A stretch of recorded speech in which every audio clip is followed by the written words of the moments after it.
Alors, on va chercher les diviseurs d'un nombre. Alors, on va rappeler déjà ce que c'est que diviseur d'un nombre. Donc par exemple, 3 divise 24, puisque je peux trouver un nombre qui fait que 24, c'est 3 fois, donc ici 3 fois 8, hein, donc je peux trouver un nombre entier, ici je suis avec des nombres entiers, qui fait que 3 fois quelque chose égale 24, 3 fois 8. Ou, si je pose les choses autrement, c'est que 24 divisé par 3, ça fait 8, c'est un nombre entier. Par contre, 3 ne divise pas 22, puisque 22, c'est pas 3 fois un nombre entier. Par contre, c'est 3 fois 7 plus 1. Alors, pour que ce soit un diviseur, il ne faut pas qu'on ait de reste, puisque ici, c'est le reste de la division euclidienne. Si je calcule 22 divisé par 3, je ne vais pas avoir un nombre entier. Donc, nous, notre but, c'est d'avoir des nombres, et quand on a un nombre, on veut trouver tous les diviseurs de ce nombre.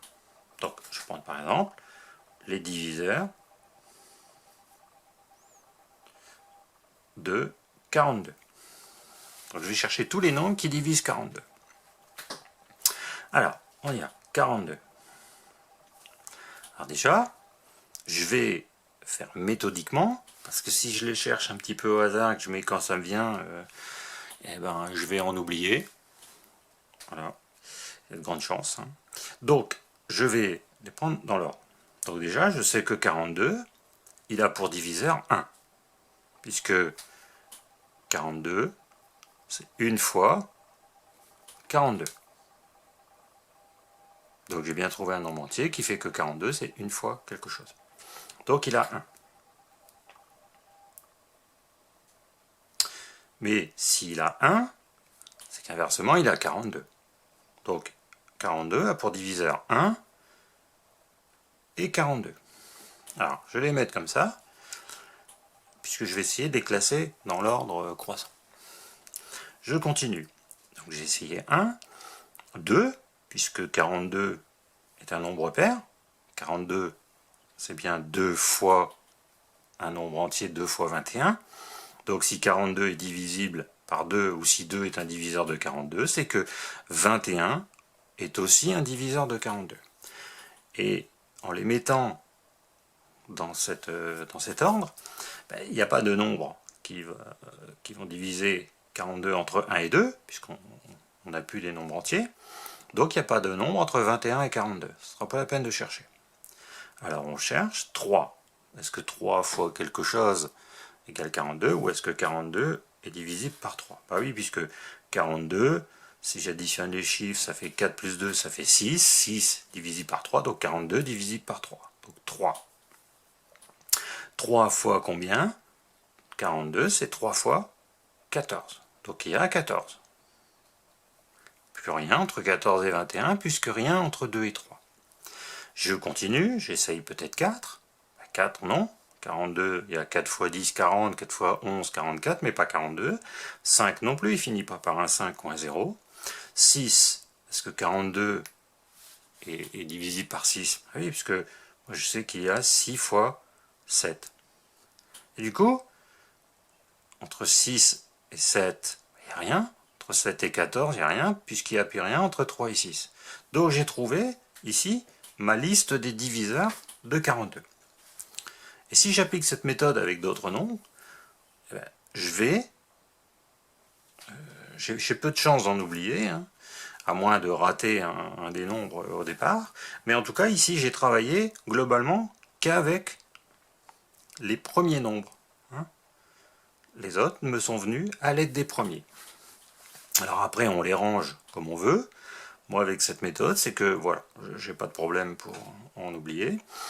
Si on voit que, parce qu'au début on ne sait pas combien il va y en avoir, donc on ne sait pas l'espace que l'on va lester, donc du coup on peut aussi mettre un diviseur, et l'autre diviseur qui va avec, on le met en dessous, et on continue. Comme ça, on les a présentés autrement, et on est sûr d'avoir assez de place. Donc par exemple, si je le fais avec 30, bon, je sais qu'il y a forcément 1 fois 30. Est-ce qu'il y a 2? Ben oui, 2 fois 15, donc rien entre 1 et 2, rien entre 30 et 15. Est-ce qu'il y a 3? Ben 30 est bien divisible par 3, hein. 3 et 10. Ben 4 non. 4 fois 7, 28, 4 fois 8, 32. 5, ben oui, finit par 0. 5 et 6. Voilà. Donc du coup, vous voyez là, si je continue, je vais reprendre les mêmes nombres comme moi. Donc j'ai tous mes diviseurs ici de 30. Si je cherche les diviseurs de 29, par exemple, je vais essayer. Donc 1, forcément, avec 29. 29 n'est pas un nombre pair, donc il n'y a pas 2. Et s'il n'y a pas 2, il n'y a donc aucun nombre pair.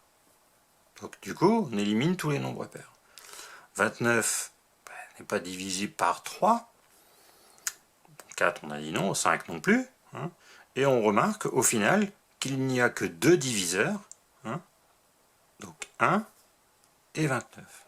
Donc 1 et lui-même. Et ça, c'est ce qu'on appelle un nombre premier. Voilà. Donc un nombre premier, c'est un nombre qui a 2 diviseurs. Hein. Alors attention, hein, c'est bien 2 diviseurs. 1 et lui-même. Donc voilà comment on cherche les diviseurs d'un nombre.